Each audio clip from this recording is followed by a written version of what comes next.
Welcome to TrailBlazers Impact podcast with inspiring stories of women.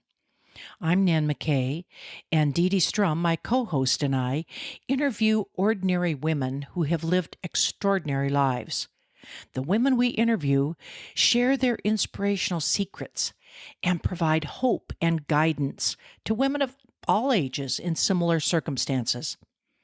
TrailBlazers Impact chronicles struggles, successes, and the impact of lessons learned from seasoned professionals who have blazed a trail for others to follow. Trailblazers Impact podcast is featured in the top 20 Trailblazers Trendsetters podcasts by FeedSpot and as one of the top 28 podcasts for women in their 20s by Pretty Progressive. Our website is trailblazersimpact.com, and you can contact us at hello@trailblazersimpact.com. Please follow us on our website and read our blogs while we share the stories. My guest today is Tyra Jarvis, founder and president of Kefi Coaching, LLC. As a life reinvention mentor and coach, she works with individuals and leaders from all sectors to help them align their actions with their dreams to have more freedom, passion, and fun every day. Whatever their challenge, she makes a difference for her clients by helping them get focused, get motivated, and moving forward. Her specialties include leadership development, business and executive coaching, and life career transition. She serves on the boards of Stand Up Placer, supporting survivors of domestic violence, sexual assault, and human trafficking, and the Sacramento chapter of the LPGA Amateur Golf Association, supporting women to learn, play, and enjoy the game of golf. Tyra is also a co-author of Teeing Up for Success, a compilation of insightful and inspirational stories from extraordinary women on how they have used golf to achieve their goals. You can also download her free ebook, Living Your Extraordinary Life, a guide for reinventing your life at tyrajarvis.com/free. Tyra is passionate about lifelong learning, about empowering women and girls, volunteerism, and playing golf wherever and whenever she can. Welcome, Tyra Jarvis. Welcome, Tyra Jarvis. Thank you, Nan. It's great to be here. Tyra, tell us a little bit more about what you do as a life reinvention mentor. I went into coaching. I did some coach training in late 2012 and then started my coaching business in 2013. And through that journey, what I realized was that people were attracted to me because of how many times I had reinvented myself. And so I kind of rebranded myself earlier last year as a mentor because they were really looking for not just a coach, they were looking for somebody that was maybe a few steps ahead of where they were seeing that they wanted to go. And that could be from any walk of their life. So for myself, I've transitioned multiple times from clerical to blue collar to white collar to contractor to consultant to coach. I'm now also a widow moving forward after the loss of my husband. And so you find yourself in communities where who you are in the world is a reflection and people resonate with that. So in life reinvention, it's how do you apply some systems and practices and tools and techniques to actually see a possibility for yourself and put some things in place to actually reinvent it. And that became kind of the branding. I'm a project manager, in my later career, and I use, process and project technologies to define an outcome and say, why not? Go for it. And then we put some steps in place to make it happen. And that's really a form of transformation and how you start to see changes in behavior and people can actually see growth and see things happen. So it's a space I love to be in because I like to see the light bulbs go on and people to feel powerful around change and making things happen and not staying stuck. So do you get most of your clients through referrals? Actually, probably networking, speaking, and referrals and repeat customers. And it's just making sure that you're in the right, community where people are going to be interested in that. I think where I've carved out a niche for myself is I also retired really, really early. And I know I put that down as one of the areas that I wanted to talk about because I'm working in retirement by choice. And one of the statements on my vision board is working until I'm 80 because I want to, not because I have to. And I just think that we're all, and this is, most of what I've accumulated in my expertise comes from other people, but I did meet a friend a long time ago, and she talked about life being played out in 4 quarters. And I believe that when you're in the second half of your life, men and women, it's really where you start to see commitments start to form, and you have your expertise and your acquired skills, and you can learn to learn still, and you actually can manifest yourself in whatever it is that's important to you. So if we stop too early, we don't really get to fulfill that. And I think Frank Lloyd Wright is a classic example of that, in that a third of his products weren't produced until the last decade of his life, and he didn't pass until he was 93 or something like that. And so I'm not saying we're all Frank Lloyd Wrights, but if you're somebody that has a passion for learning and a growth mindset, you're not going to want to retire. In fact, if you have a bias, it could be that you think that's like one step before the end. And so it's really, how are you going to find things that you can continue to do and engage? And it might be beyond volunteer work and taking care of family. Those are very important things to do when you have more time. But I also think it's, where do you want to contribute? And a lot of people in our space are going into business like myself, and they're creating spaces that they can really flourish and make a contribution and still do all the things that they want. And as long as they have time and location freedom, we're free to do just about anything that we want. So, and still contribute. I hear a lot of people say they are refiring instead of retiring. I agree. I agree. Finding And I think, we have a, I'm sorry. just finding something else to do that is different. Well, and I think there's a lot of people going into business. They're starting bed and breakfast. They're going to places where they want to go, and they're, doing, a lot of people have the vision of motorhoming and blogging and there's so much technology that we have that you can continue to do it. I think one of the things that we have a challenge around is there's the new kind of stereotypical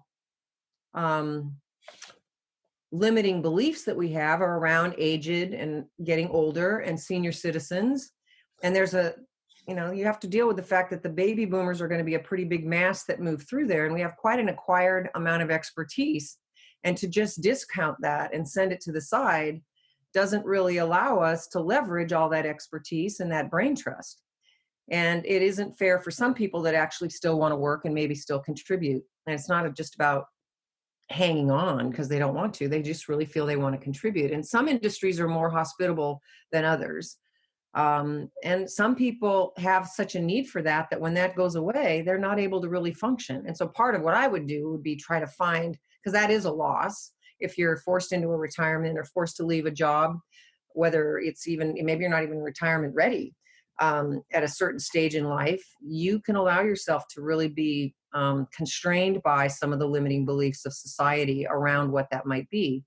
And I think I'm not as expert as a social anthropology person might be, but there are other cultures on the planet that really revere their elders, and they take care of them, and they make sure that they're able to feel respected and valued, throughout their whole life. And we could learn some things from those cultures for sure. We could. I think some of it is just the medical technologies that they have developed where, whether you have a knee replacement or back surgery or whatever it is, you can bounce back and you can keep on going. Right. Where they couldn't. I think that's one of the things that I do in my coaching and my mentoring is that I really feel that we can all be successful, but if we aren't, it doesn't necessarily mean that we're fulfilled.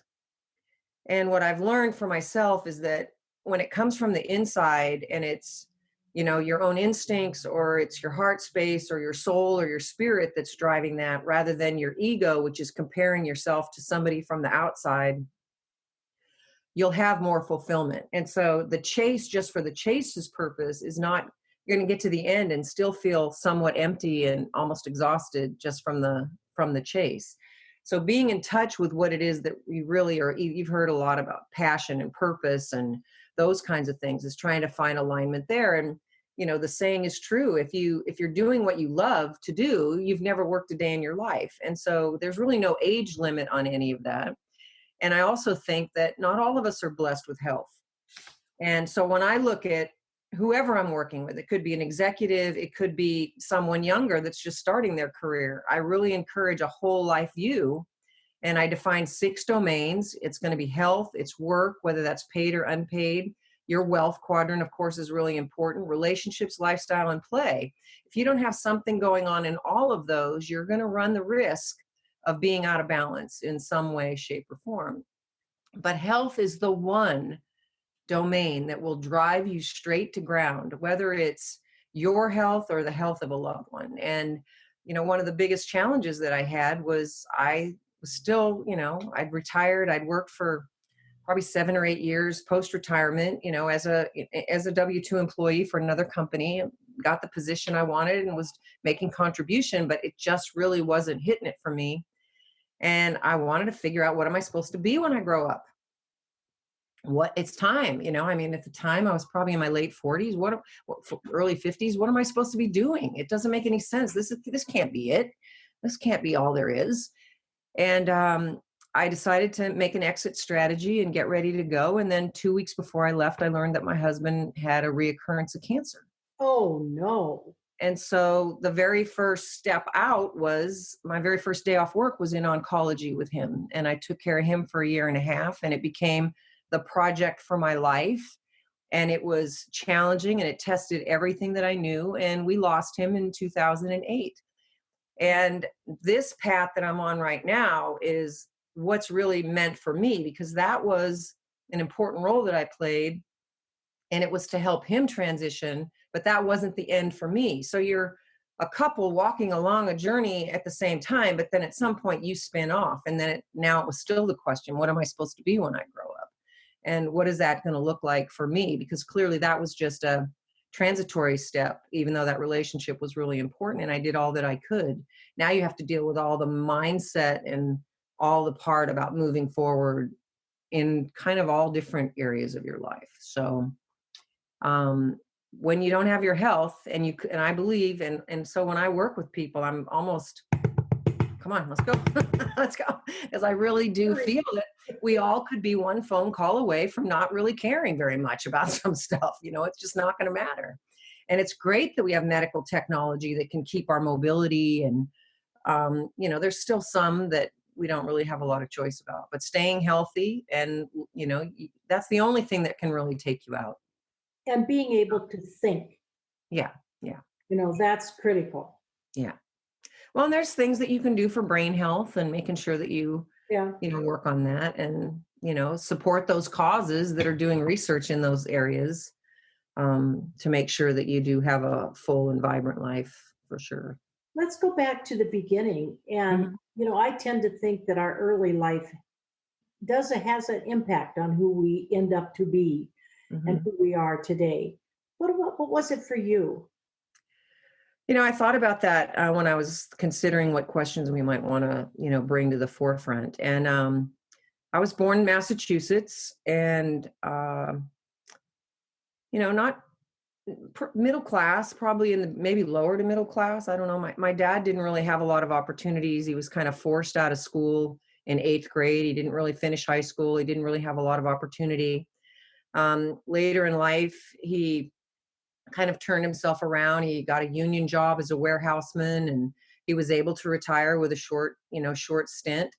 And it was really about moving to California for opportunity for him. But even at a earlier time, probably in his early 20s and late 20s, he served time in prison multiple times and managed to find his way out. And he and my mom met probably in high school or in the neighborhood, and she didn't graduate from high school. She went back after the war and got her GED. And then she had a great job during the war. So she would be one of those stories.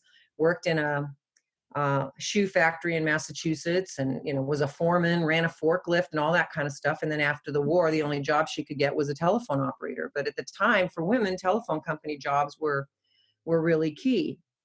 So though that kind of blue collar, get a job with benefits and get your high school, get high school was going to be the big thing for me. The other thing that was a big theme was that I come from a very strong line of strong women. My great grandmother immigrated from Sweden at 15.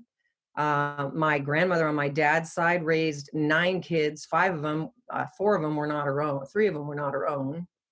My namesake worked in a bank. They had roommates, in the 50s and 60s where they commuted into Boston for jobs. And so I've always been around working women. My grandmother was one of the first retail clerks, worked for Filing's Basement. So working women, it was not going to be uncommon that we were going to work and we were going to have our own money. And that to me, when I was growing up, was a little bit different. In high school, I had a friend that was, we're going to go to college.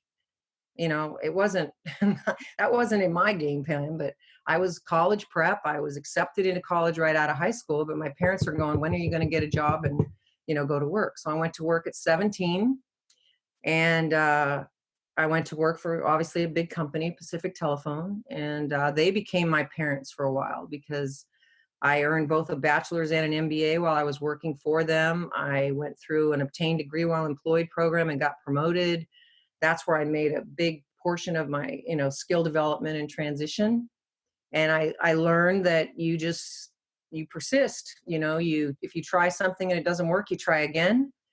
And there isn't anything that you really can't do, because if those opportunities are there, you have to grab them. And when I look back on that, what I realized is, even though I had the safety net of a big company and I did retire, so I went to work at 17, I couldn't work past 10. And I retired. My first retirement was at 47. So I was never going to be able to touch that money, at least for a while, without some consequence to it. But I had earned that first retirement because I stuck with it. But I benefited from that as well. So it was hard work, continue to try. I tried multiple times to get the things that were big benchmarks for me. One of the jobs that I did was, for 7 years, I was a cable maintenance splicer, and I worked out on the lines. And I did that because I didn't want them.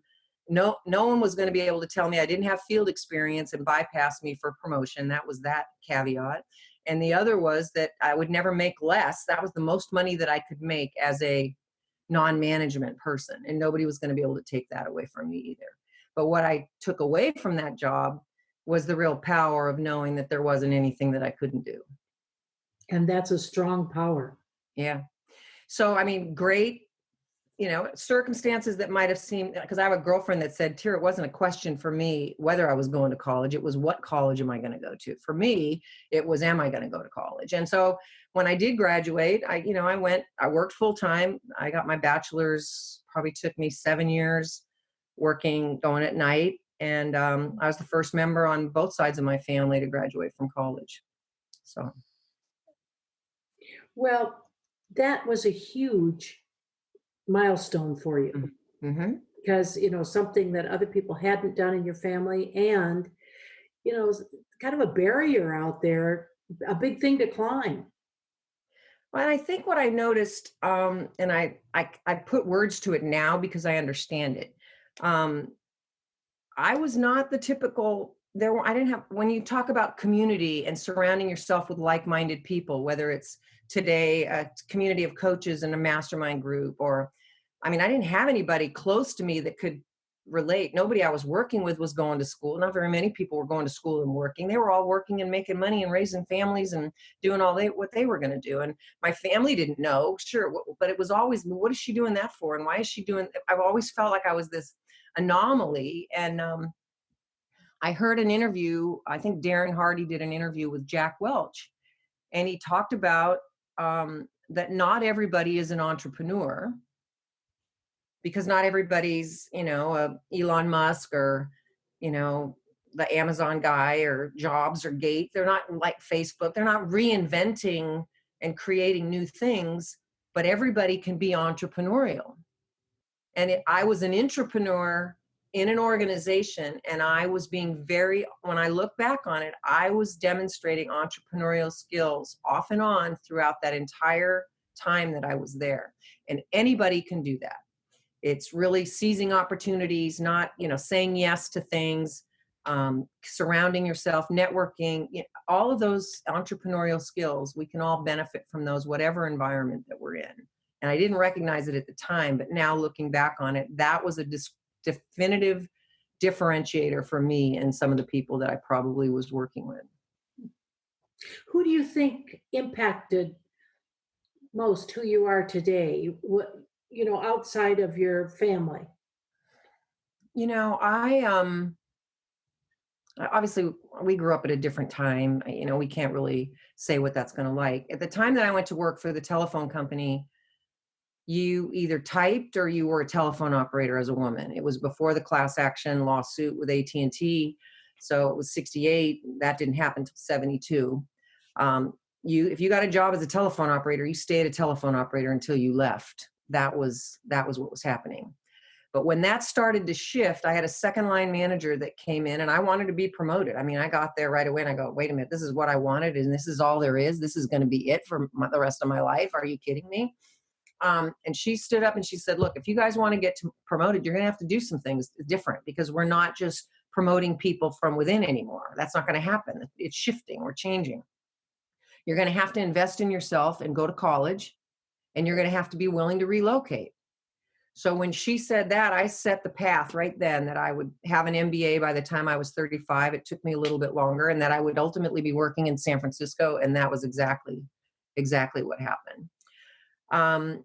Through networking, I became affiliated with a woman that ran an employee organization within Telesis. I ended up spending quite a few years in that organization.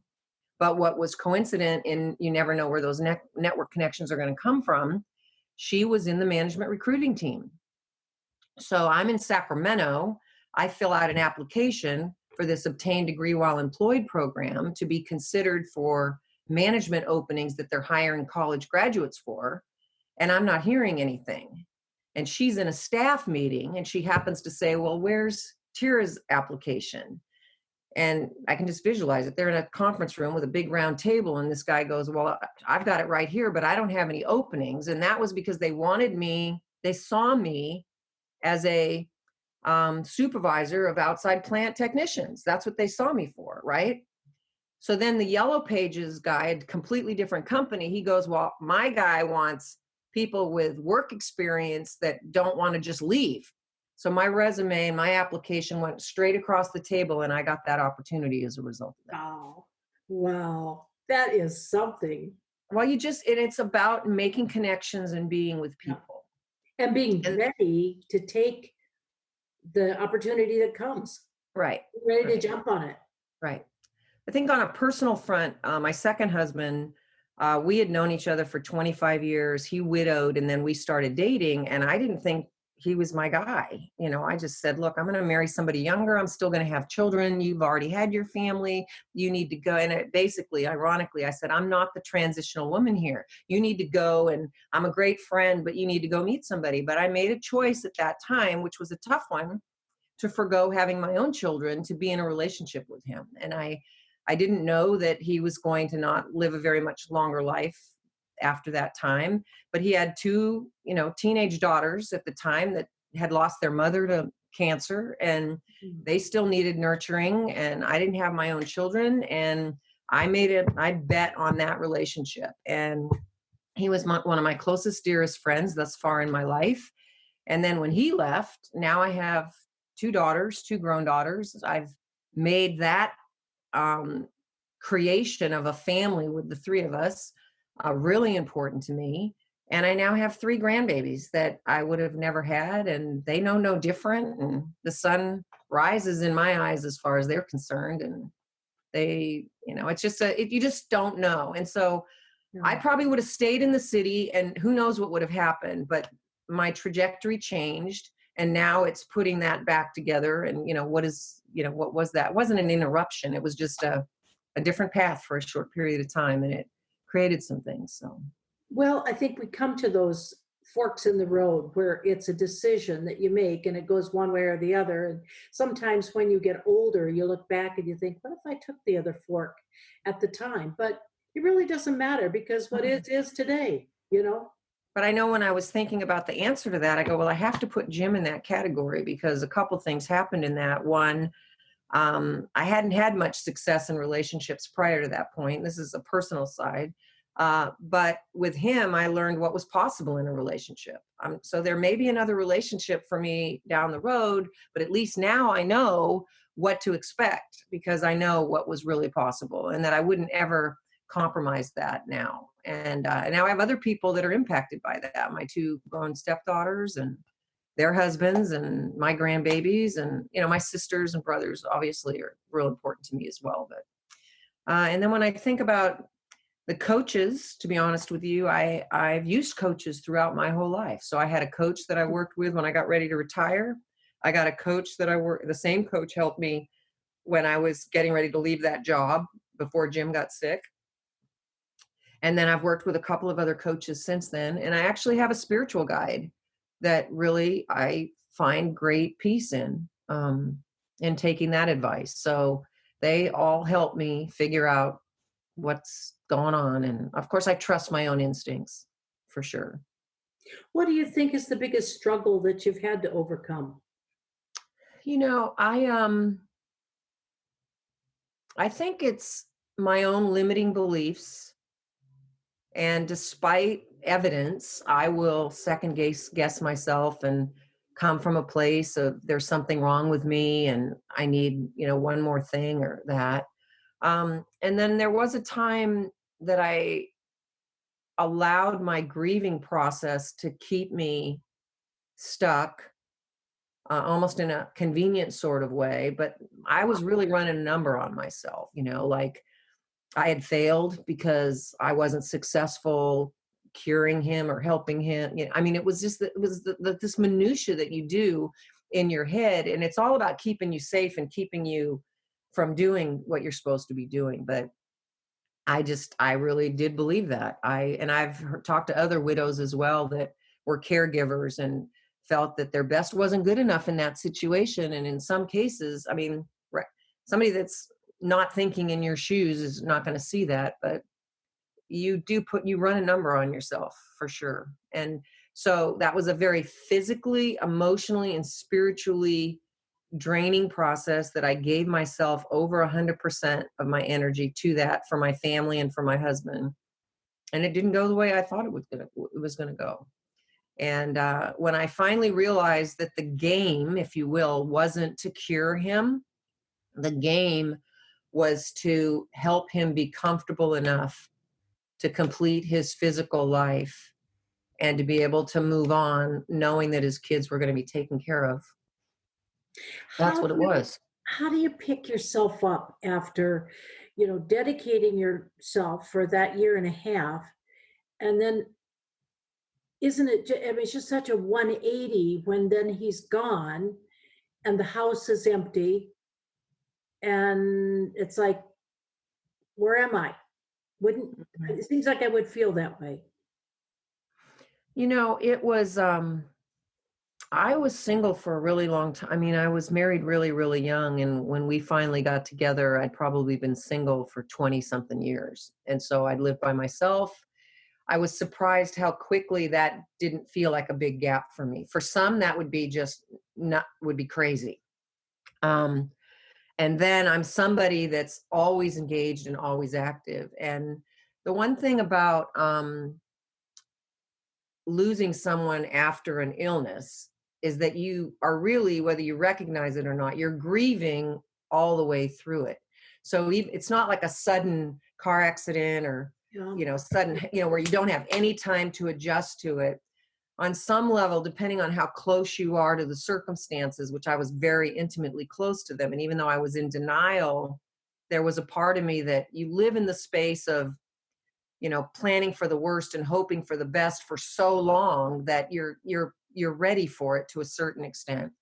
My challenge was actually that I jumped in the saddle right away and I started doing some things and I made a commitment to my girls that we were going to get through that first year together. So it was that next 12 months was on auto. I mean, we're going to go here and we're going to go do this. And I was in action. And in 18 months, I crashed and burned.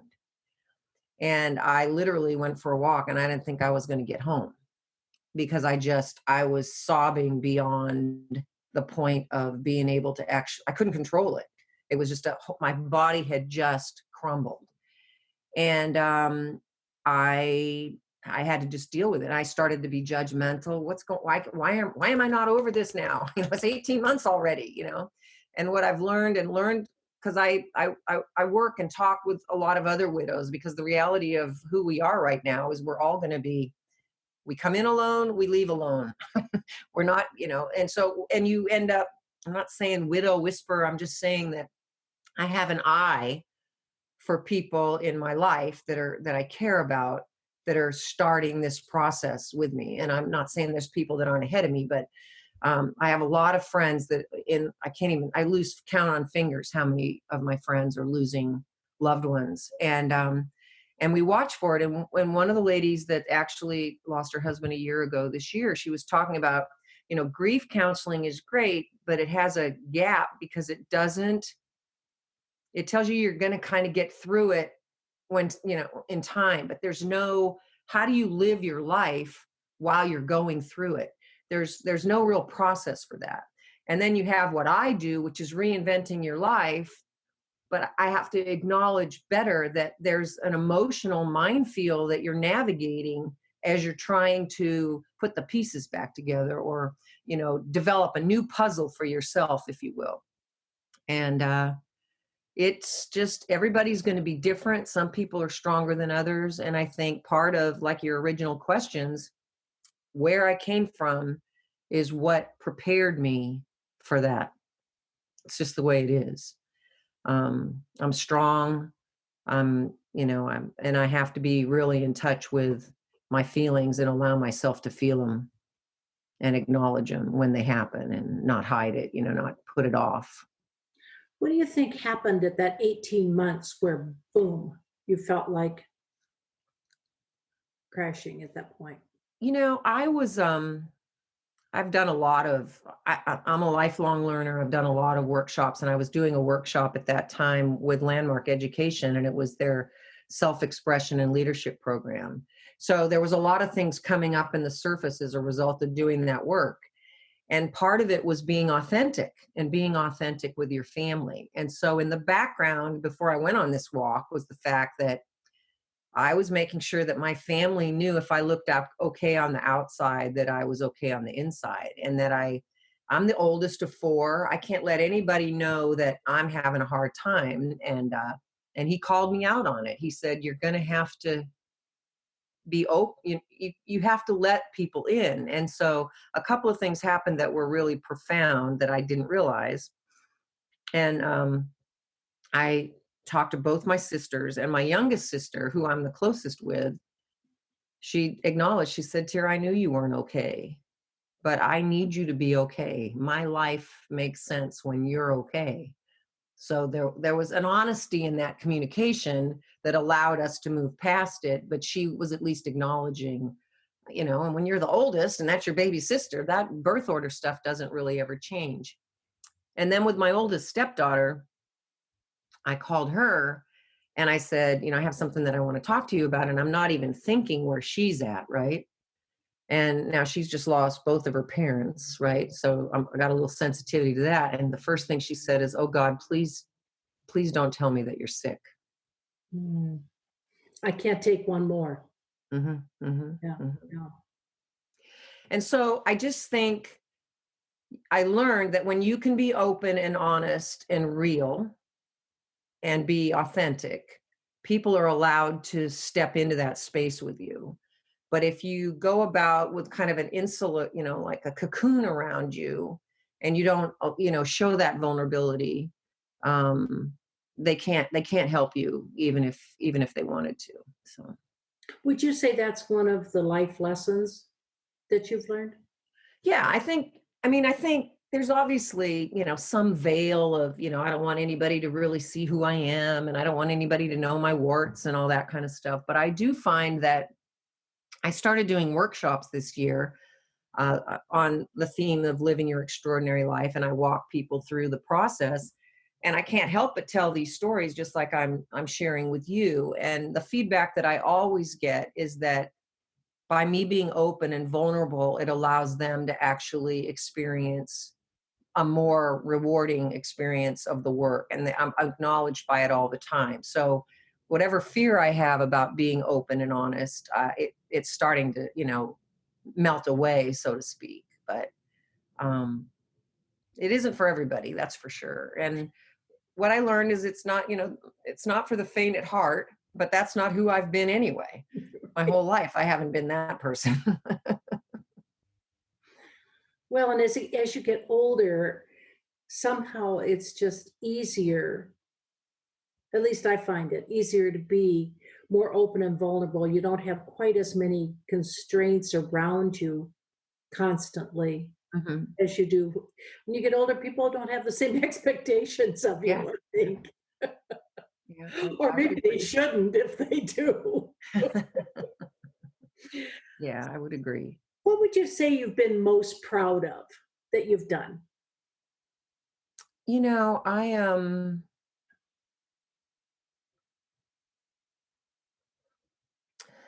well, I'm proud of a couple of things, and they're related. One is when I look back on it, or I'm asked this question, I feel very proud about the relationship that I created with my husband's children, because I have friends that didn't support, I mean, they don't see that. And what my husband and I were friends for 25 years, even though we had a courtship of 7 years and we were married for 9, but we'd been friends for a really long time. And it was out of my loyalty to that friendship that created this space for me to make sure that I will do what's best for his kids on his behalf. Whether I'm there's nothing that's requiring me to do that other than who I am as a person and who he was for me. And I believe that that's also the kind of friend that I am. So I meet with people that I went to high school with, and I know enough about a lot of people because I really pride myself on knowing everybody's kids and who they are and where they are. And my classmates all joke, well, Tyra knows where all the skeletons are buried. And because I've prided myself on knowing the people that are close to me. And so it's a quality of relationships that I think I have that I'm really proud of. And then I also am very proud of my independence and the things that I've accomplished and achieved on my own, and that I've transitioned all these different times and moved on, and I've strung together a pretty strong list of interesting experiences. And now business owner is one of them, and been a business student. I've worked in business and corporate for a long time. I've worked for other people. And now it's about, putting that metal to a test and, see what I can do. See what happens. Hmm. But Tara, I have one last question, and Okay. that is, what life tip can you share with our listeners? You've given us quite a bit. So is there one last thing you'd like to share? I thought about this as well. And what I would say is look inside for the answers, and whatever you have to do to hear the answers, whether that's mindset or self-care, you want to be taking care of yourself every day. Could be meditation, could be journaling. I've had people recommend that for me decades before I started doing it, but I have the answers to my problems if I allow myself to really listen to them. And part of the answer could be I need to get advice on this because I don't know enough about this. But it's really being in charge and owning that. And then, to choose your choices. Don't allow your choices to choose you, because what I realized when I was struggling with the question, what do I want to be when I grew up? If I was ambivalent at all, somebody would choose me, come to work for me, come to work for me. And instead of me actually choosing, this is the path I want to take, and having the courage if it wasn't, immediately obvious, to stick with it, and make sure that it happens. And I think learning that the universe is an intention fulfilling machine, that there's a spirituality that we all have, that you want to make sure that you're connected with your spirit and that you ask for the things you want, not the things that you don't want, because the universe can't discriminate between those. So I use a golf metaphor for that. If you want to say hit it in the fairway, you don't want to say don't hit it in the water, because you're going to get whatever you verbalize. And so learning the power of the mind, but it's really got to come from the heart space. And I think, we all get caught up on the chase. I mean, I worked full time and I worked crazy hours, and it was about get another degree and get this. And now it's about having a little bit more fun and making sure that you don't take life so seriously, and realize that it's a journey. It's not a destination, and it's not a problem to be solved. It's a mystery to be enjoyed. And you really just need to kind of go with it, go with the flow. It's like surfing, and you're going to knock out. You got to just treat it maybe a little less seriously, I guess. Well, thank you so much for sharing with us. We've given us a lot to think about and a lot of good tips. All right. Well, good. Well, thank you. Thanks for the time. This is Nan McKay. I hope you've enjoyed listening to another episode of our podcasts. You can connect with us at hello@trailblazersimpact.com. Subscribe to us on our website, trailblazersimpact.com, and social media, and come again with us on the journey to explore the past to give new life to the future. Tune in to our 3 podcasts, the Community Trailblazers podcast, the TrailBlazers Impact podcast, and the Peace Through Business podcast. Write a comment about what you like about the podcasts that we can post on our website. And remember, you must learn a new way to think before you can master a new way to be.